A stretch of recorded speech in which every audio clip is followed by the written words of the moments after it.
Assalamualaikum warahmatullahi wabarakatuh. Perkenalkan, nama saya Andrea Francisco dengan NIM C0D023044 dari D3 Perpajakan.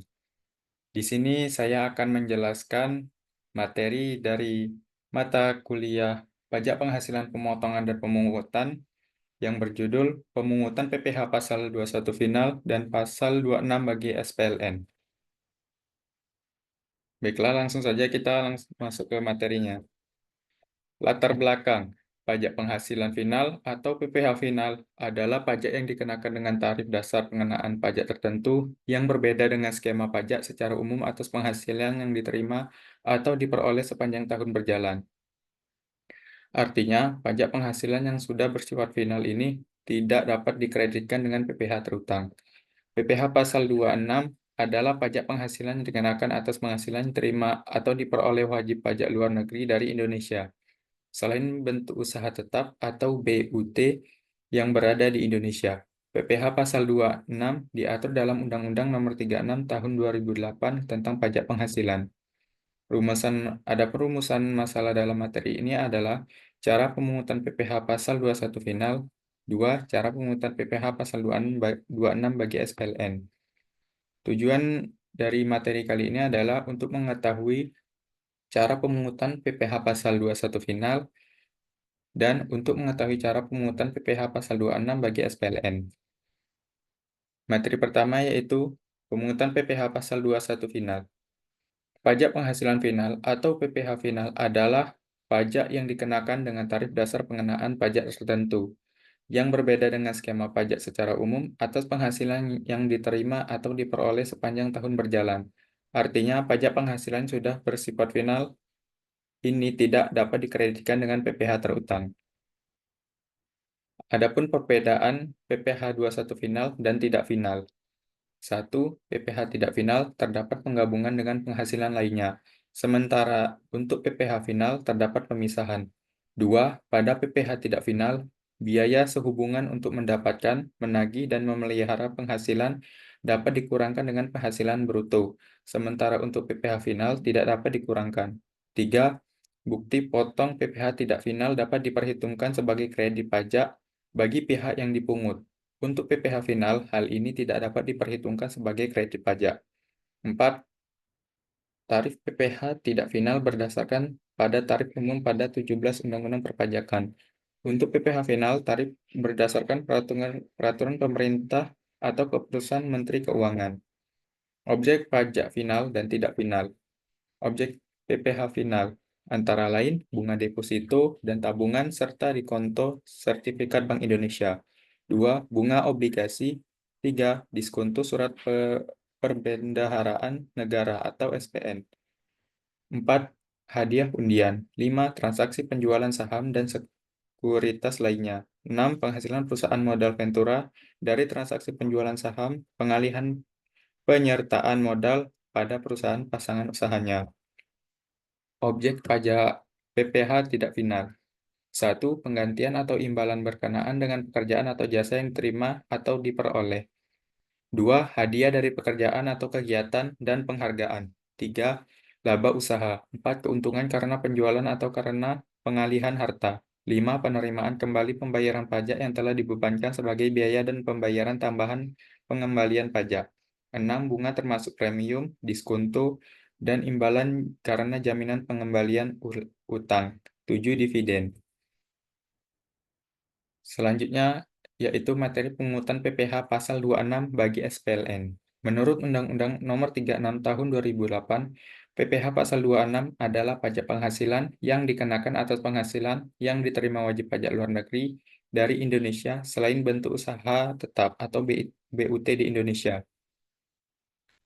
Adapun hal yang menentukan seorang individu atau perusahaan dikategorikan sebagai wajib pajak luar negeri adalah seorang individu yang tidak bertempat tinggal di Indonesia. Individu yang tinggal di Indonesia tidak lebih dari 183 hari dalam setahun atau 12 bulan, dan perusahaan yang tidak didirikan atau berada di Indonesia yang mengoperasikan usahanya melalui bentuk usaha tetap di Indonesia. Selanjutnya yaitu seorang individu yang tidak bertempat tinggal di Indonesia. Individu yang tinggal di Indonesia tidak lebih dari 183 hari dalam setahun atau 12 bulan, dan perusahaan yang tidak didirikan atau berada di Indonesia yang dapat menerima atau memperoleh penghasilan dari Indonesia tidak melalui menjalankan usaha melalui suatu bentuk usaha tetap di Indonesia. Berikut adalah tarif untuk pajak penghasilan PPh pasal 26. Tarif 20% atau final atas jumlah bruto yang dikenakan atas 1 dividen, 2 bunga termasuk premium, diskonto, insentif yang terkait dengan jaminan pembayaran pinjaman, 3 royalti sewa dan pendapatan lain yang terkait dengan penggunaan aset, 4 insentif yang berkaitan dengan jasa, pekerjaan, dan kegiatan, 5 hadiah dan penghargaan, 6 pensiun dan pembayaran berkala, 7 premi swap dan transaksi lindung lainnya, 8 perolehan keuntungan dari penghapusan utang. Sifat pemotongan. Sifat pemotongan PPh pasal 26 bersifat final kecuali 1.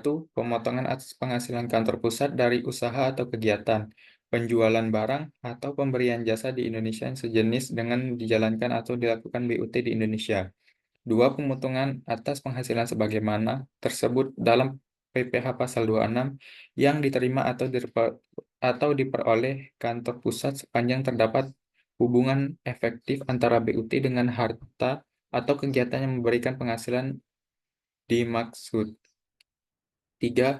Pemotongan atau penghasilan yang diterima atau diperoleh orang pribadi atau badan luar negeri yang berupa menjadi wajib pajak dalam negeri atau BUT. Berikut adalah contoh perhitungannya. Wahyu adalah karyawan asing pada perusahaan PT Dira Konsul. Wahyu bertempat tinggal kurang dari 183 hari. Wahyu sudah beristri dan mempunyai seorang anak. Dalam bulan April 2018, Wahyu memperoleh gaji 5.000 US dollar sebulan. Kurs yang berlaku adalah 13.000 rupiah per dolar. Perhitungan PPh pasal 26. Penghasilan bruto berupa gaji sebulan. Jadi 5.000 dikali 13.500 sama dengan 67.500.000 rupiah. Itu adalah gaji Wahyu sebulan. Penerapan tarif 20% dikali 67.500.000 rupiah sama dengan 13.500.000. PPh pasal 26 atas gaji Wahyu bulan April 2018 adalah 13.500.000 rupiah. Kesimpulan dari materi ini adalah dari penjelasan di atas dapat disimpulkan bahwa SPLN adalah orang pribadi maupun badan yang menjalankan usaha atau melakukan kegiatan melalui bentuk usaha tetap di Indonesia, atau yang dapat menerima atau memperoleh penghasilan dari Indonesia tidak dari menjalankan usaha atau melakukan kegiatan melalui bentuk usaha tetap di Indonesia. Pajak penghasilan 26, disingkat PPh 26, adalah aturan perpajakan di Indonesia yang secara khusus mengatur tentang perpajakan dengan subjek pajak luar negeri. Menurut ketentuan PPh pasal 26, tarif umum yang diberlakukan sebesar 20%. Demikianlah penjelasan materi yang dapat saya jelaskan atau sampaikan. Kurang dan lebihnya saya mohon maaf. Saya akhiri. Assalamualaikum warahmatullahi wabarakatuh.